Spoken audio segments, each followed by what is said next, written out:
మీలాంటి వాళ్ళతో మాట్లాడే స్వేచ్ఛ కూడా లేకుండా మాకు అప్పుడు. అది కరెక్టే. 2014 కంటే ముందు సమైక్యవాది. 2014లో తెలంగాణ వచ్చిన తర్వాత ఇక కేసీఆర్ దగ్గరికి వచ్చి పార్టీలో చేరిండు. ఇక కేసీఆర్ దగ్గర ఎవరైనా చేరొచ్చు. ఒక విటమిన్ ఒకటి ఉంటే సరిపోతుంది. ఆయన దగ్గర పోతారు, విటమిన్ ఎమ్ అంతే. విటమిన్ ఎం సమర్పించాలి, ఏ పదవి అంటే ఆ పదవి వస్తుంది. ఓకే, దానికి సరైన విధంగా డబ్బులు ఇస్తే. ఆ విధంగా 2014లో జాయిన్ అయిన ఆయన సమైక్యవాది. నాకు ఘోరంగా ఏంటంటే హరీష్ రావు ఆయన మంత్రి పదవి చేసిండు, ఎమ్మెల్యే కాకముందు కూడా మంత్రి అయిండు.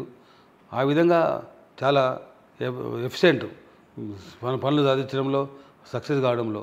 అటువంటి వ్యక్తి పల్లారాజేశ్వర రెడ్డి సమైక్యవాది.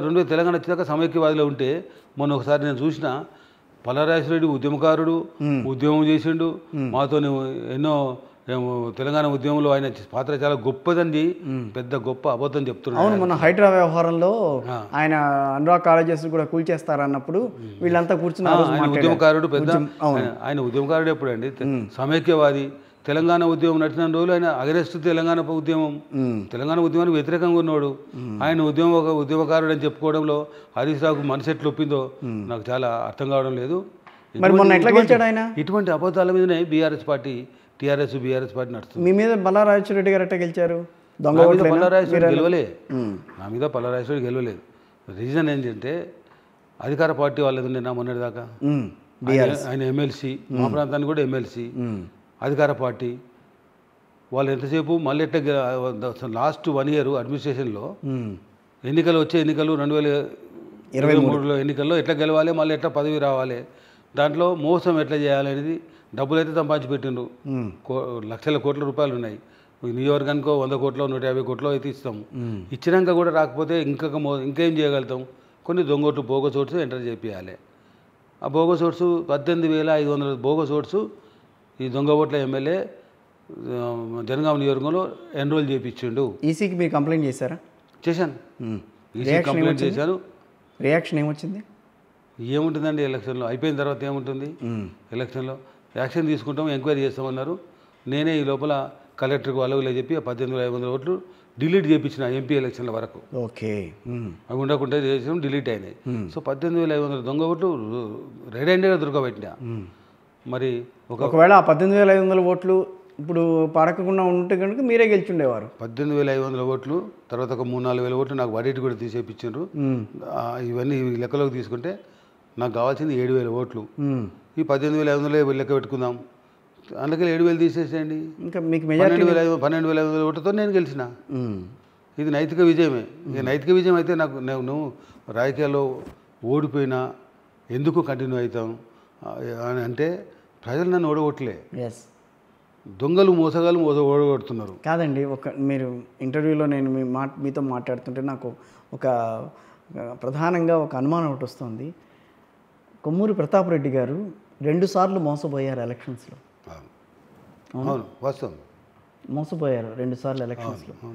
రాజకీయం చేయలేక మోసపోయారా, రాజకీయ నాయకుల్ని నమ్మి మోసపోయారంటే ఏం చెప్తారు? మోసం చేయలేక కరెక్ట్, బాగా చెప్పారు. మోసాలు నాకు తెలియదు, వారికి అన్యాయం చేయడం కూడా నాకు తెలియదు, భూ కబ్జాలు చేయడం నాకు తెలియదు. మీ మీద ఎటువంటి ఆరోపణలు లేవా భూ కబ్జాలకు సంబంధించి? కానీ ఒక్కటి లేదు. ఈ రోజు ఇవాళ మీరు మాట్లాడుతున్నారు నాతోని, ఒకసారి గతం పోండి, 1 year 6 నెలలకు పోతారా, 1 yearకి పోతారా, 2 సంవత్సరాలకు పోతారా, 4, 3, 4, 5, 10, 20. 2014లో తెలంగాణ వచ్చింది. మనం వచ్చేద్దాం దీంట్లోకి. 24 వరకు బీఆర్ఎస్ పార్టీ నడిచింది. సో కేసీఆర్ గారి హయాంలో పార్టీ నడిచింది. మీలాంటి వాళ్ళని ఎందుకని పక్కన పెట్టారు? ఆయన ఉద్యమం నడుస్తున్నప్పుడు ఆయనకు ఎంతసేపు తెలంగాణ రావాలని లేదు, ఉద్యమం నడవాలని, ఉద్యమం ఇట్నే కంటిన్యూ కావాలి ఫర్ ఎవర్, చివరిదాకా ఆయన లైఫ్ వరకు కూడా నడవాలనేటువంటి ఆలోచన ఉన్న వ్యక్తి. ఉద్యమంలో ఉద్యమకారులలో మంచోళ్ళు ఎవరు, చెడ్డోళ్ళు ఎవరు, తెలికొళ్ళు ఎవరుంటే బాగుంటుంది, ఉండకుంటే మంచిది, ఎవరు నాకు అడ్డుంటారు ఉద్యమంలో, ఇవన్నీ ఆలోచనలు రాజకీయ పార్టీలో ఉండొచ్చు కానీ ఉద్యమ పార్టీలో ఉండకూడదు. కానీ ఆయనకు మొత్తం కూడా ఎవరైనా యాక్టివ్గా పనిచేసే వాళ్ళు ఉంటే ఆయన నెత్తి మీద చేయబెట్టడం, పక్కకు తరపించడం, ఎవరైనా పబ్లిక్లో మంచి పేరు తెచ్చుకొని ఉద్యమంలో బాగా చురుగ్గా పాల్గొంటారంటే వాళ్ళని డౌన్ చేయడం. ఆయన అదే రాజకీయం చేసాడు. మాకు చాలా మేము ఎన్నో అసలు ఉద్యమ పార్టీలో కానీ ఒక ఉద్యమంలో కానీ పనిచేసే వాళ్ళకి ఎప్పుడు ఇబ్బందులు ఉండవు. అవును, అంటే ఉద్యమం వలన వచ్చే ఇబ్బందులు ఉంటాయి తప్ప ఉద్యోగం వల్ల ఇబ్బందులు ఉంటాయి, ఉద్యమం వల్ల ఇబ్బందులు ఎక్కడ ఉండవని అని అంటారు. కానీ ఈయన ఉద్యమం వలన వచ్చే ఇబ్బందుల కంటే ఆయన పెట్టిన ఇబ్బందులే ఎక్కువ. చాలామంది ఉద్యమకారులు 2-3 సంవత్సరాలు పనిచేస్తారు, పాపం వాళ్ళకు ఉన్నది అంత సర్వస్వం దారవస్తారు, వాళ్ళు జీరో కాగానే పక్కకు పెట్టేస్తారు. అట్లా చాలామంది ఉద్యమకారులందరినీ ఇట్లా షిఫ్టింగ్ చేసుకుంటూ వస్తూనే ఉన్నాడు.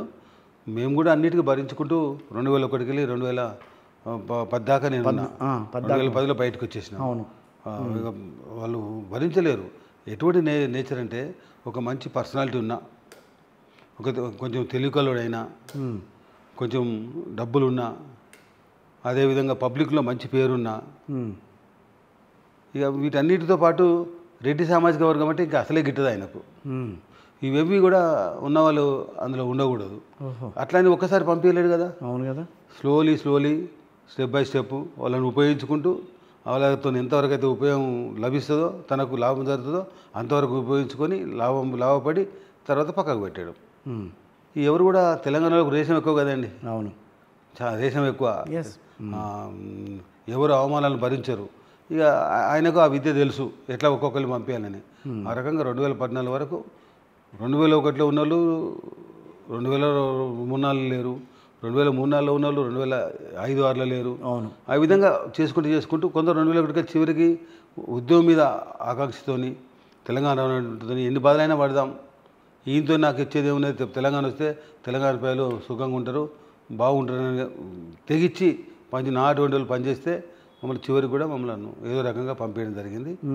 2014 వరకు ఉద్యమకారులందరినీ బయటకు పంపించిండు. అవును, మీరు చూడండి 2014 ఎన్నికల తర్వాత ఇంకా కొంతమంది ఉన్న వాళ్ళందరినీ పంపించేసిండు, ఇంకా గవర్నమెంట్ ఫామ్ చేసిండు.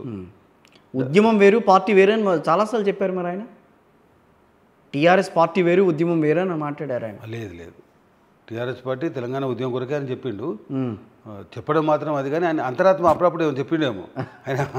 ఆయనకి ఎప్పుడు కూడా ఉద్యమం వేరు పార్టీ వేరనే ఉండే. కాకపోతే అందుకని ఆయన ఒక తెలివిగా చేసిన పని ఏంటంటే తెలంగాణ ఉద్యమం జరుపుతాము, తెలంగాణ వచ్చేంత వరకు మేము రాజకీయం కూడా ఉంటాము, కాబట్టి ఎన్నికలు కూడా పోటీ చేస్తామని చెప్పిండు. అవును, దాంట్లో భాగంగానే 2001 నుంచి లోకల్ బాడీ ఎన్నికల్లో కానీ ఎమ్మెల్యే ఎంపీ ఎన్నికల్లో కానీ పొత్తులు పెట్టుకోవడం, పోటీ చేయడం, వచ్చిన తర్వాత ఏదో తన కుటుంబానికి లబ్ధి అయ్యే విధంగా పదవులు తీసుకోవడం. మీరు ఎక్కడా లబ్ధి పొందలేదా? మేము అస్సలు లబ్ధి పొందలేదు. కేసీఆర్ గారు నేను అనేక విధాలు కష్టపడ్డా, అనేక విధాలు ఖర్చు పెట్టినా, కానీ నేను లబ్ధి పొందాలని అంటే ఆశతో చేయలేదు, నేను లబ్ధి పొందలేదు. ఆయన ఎవరికి లబ్ధి పొందనీయడు. ఆయన నైజం ఎటువంటిదంటే ఆయనకే కావాలి అందరూ. పార్టీలోంచి మీరు బయటికి రావడానికి ఏమైనా ప్రధాన కారణం ఉందా? ఉన్నాయండి, కొన్ని కారణాలు ఉన్నాయి. ఒకటి ఏంటంటే మొదటికెళ్ళి ఈ మమ్మల్ని చిన్న చూపు చూడడము, పక్కకు పెట్టడము,